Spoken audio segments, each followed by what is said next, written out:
early opinion systems? My first question is a statement and then a question. Earlier on this year, you gave a speech to the Senate Foreign Relations Committee where you alluded to the fact that the Bush administration may stage a terrorist attack to justify a military action against Iran. And then in your book, you also acknowledged the fact that a memo was uncovered where Bush and Blair discussed painting a U-2 spy plane in UN colors so Saddam would shoot it down. Now, although you have argued that deceptions to the American people may be necessary in order to deal with these enemies, how are we to know how many other terrorist incidents have been state-sponsored false flag incidents, including the largest of one, the attacks of 9/11? How do we know, how do the American people know that 9/11 was staged, was engineered by you, David Rockefeller, the Trilateral Commission, the CFR, and Bilderberg Group, sir? How do you know it wasn't staged? Okay. It's a question. Answer my question. You sponsored Al-Qaeda, sir. You are a criminal. Oh, sit down. You sponsored Al-Qaeda. In 1979, you gave him money. That's true. You're a CFR scum. You are CFR New World Order scum. You and David Rockefeller will never have a New World Order. And I remember just sitting there by myself, feeling extremely nervous on, what to do, because this was my first ever confrontation with a high-level treasonous individual. Answer my question. Will you please sit down and shut up? Answer. He said, "Shut up, sit down." So I just sat down and he answered my question, even though it was a horrible answer. You're not allowed to use a camera. I'm pressed. As he's answering my question, you have this one pencil-neck guy, moderator, coming up to me and saying, you need to get out of here. How dare you film this event? You can't film this event. It's private. I remember just being there by myself. Nobody else could have came. I called all my friends. Nobody really wanted to come out. Nobody really, could come out. And I remember just thinking, this guy's done a lot of wrong. I have to do this. I have to do it for, Dan Wallace especially. And that was very close to Dan Wallace's death. And I remember just thinking, what happens if I die? I want to have the opportunity or chance to do something like this. 9/11 was an inside job. Ms. Brzezinski is responsible for it. 9/11 is an inside job. You are responsible for Brzezinski. You will never get a New World Order. Never. National sovereignty will prevail. The New World Order is going down, sir. You can laugh. Wake up, people. Wake up. Research the New World Order. This is important. Look it up. Investigate it. As I was being dragged out, this one little security lady comes up and she starts screaming, "Take the tape, take the tape." And she hits my camera and she starts to try to rip off the camera from my hand. And I remember the security guards holding me. And I remember I was right by the door. So I decided to lean into the door and I did kind of a spin move. And as I spun, I hit the door wide open and I just started running. I was like, hell no, they're not getting my tape. And I didn't want to look back. I was just terrified, scared, running, because I didn't know what these guys were going to do to me. They ran for about 6 blocks. All right. You just saw Secret Service run after me. They tried to take my tape that was inside this camcorder. I ran outside the building. Private security guards tried to catch me, but I guess I'm too quick for him, and he couldn't catch me. So I hope you guys enjoy the footage. And yeah, Brzezinski, you got yours. It was a huge victory getting that tape out, getting that information out, getting that reaction out, getting that confrontation out, getting that video out, and it getting hundreds of thousands of hits on YouTube and the whole internet. And it was just a great event knowing that I could affect and tell truth to power.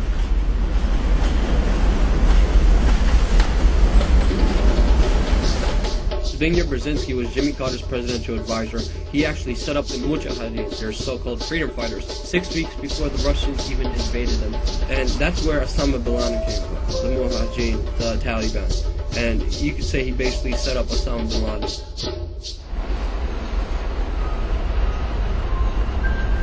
So the towers would have dominated the skyline right around there, right around where you see that gap in between those buildings, between the new Building 7 and the Millennium Hotel, right? It would have dominated the skyline. You would have seen those 2 towers twice as tall as any of these buildings that you see down here. It's missing 2 of the places where the most successful people in our society got together, used to work every day, where my uncle used to work every day. He was early to work every day, this man. I used to see him in those towers. We used to eat together, windows on the world.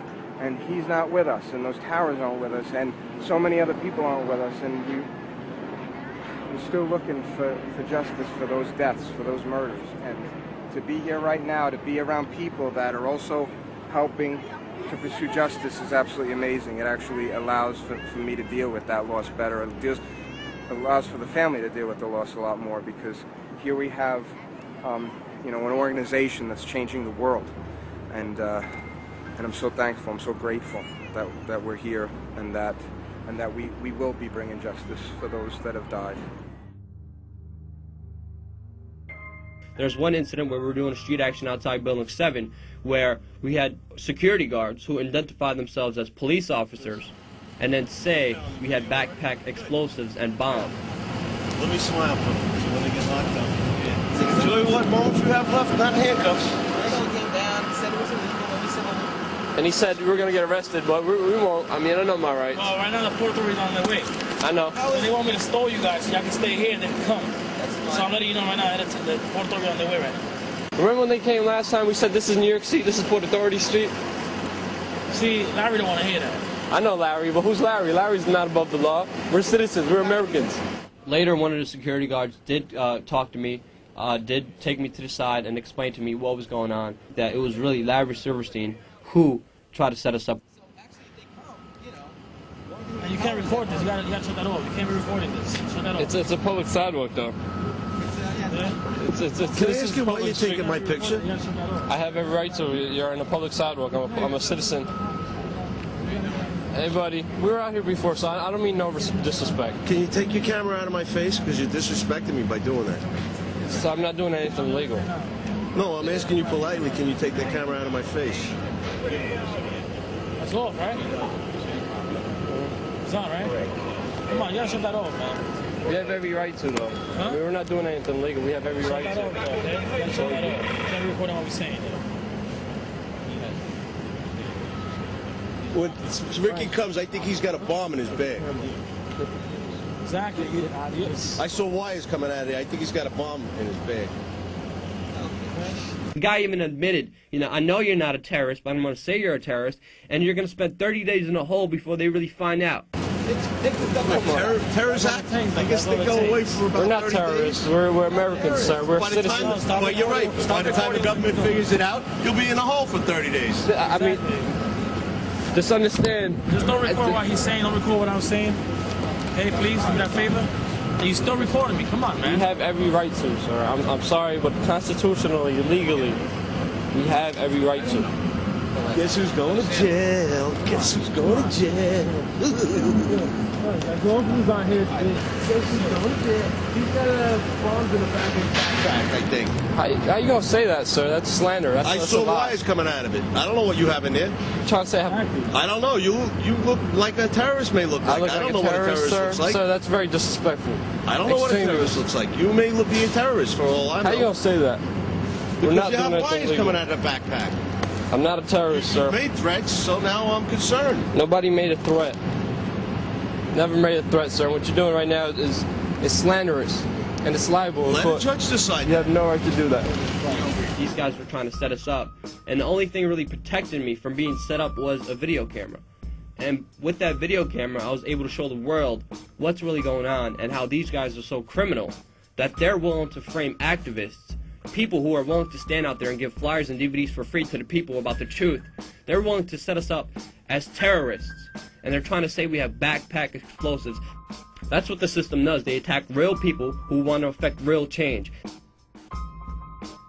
And for about 30 minutes, these guys were talking about what to do. When we asked them if you could leave, they said, no, we can't leave. I always had my camera on, and I remember just 5 Port Authority Police Department officers came and walked around me, and I had my video camera shooting. private property right here. This, yes, and that's right here. Correct. This whole part, this whole triangle. As I'm talking to this cop about this being a public street, this being a New York City street, one of the police officers who was behind me actually took his hand and just grabbed my camera without even saying anything, grabbed my camera, turned it off, and then he told me, this is a gun. And then these cops then threatened me and said, you know, you have to get out of here, you can't stand here. And they basically forced us to leave. And then without having the advantage of having any communications, any cameras, we decided the best thing to do was to leave before they really set us up with a bomb threat. Right after they tried to set us up as terrorists, And right after the Zbigniew Brzezinski confrontation, I actually started getting phone calls and death threats from random people, from uncalled, from private numbers, as well as my loved ones started getting death threats. You're gonna, threaten us because of Brzezinski and what we did outside of Building 7? Well, you know what? I'm gonna go outside David Rockefeller's house and confront David Rockefeller. You know what? I'm gonna go to Giuliani and confront him on his lies of 9/11. You know what? I'm gonna confront every political candidate there is, because they're not gonna silence me and they're not gonna stop me. Luke, what's going on? What are we doing? We are here in front of one of the big guys' house, David Rockefeller's. We're spotting him out, and we're going to see him. We're just going to ask him a question, and it should be interesting because the security pals are over there looking at us. Yeah. There's like 2 or 3 black Suburbans over there.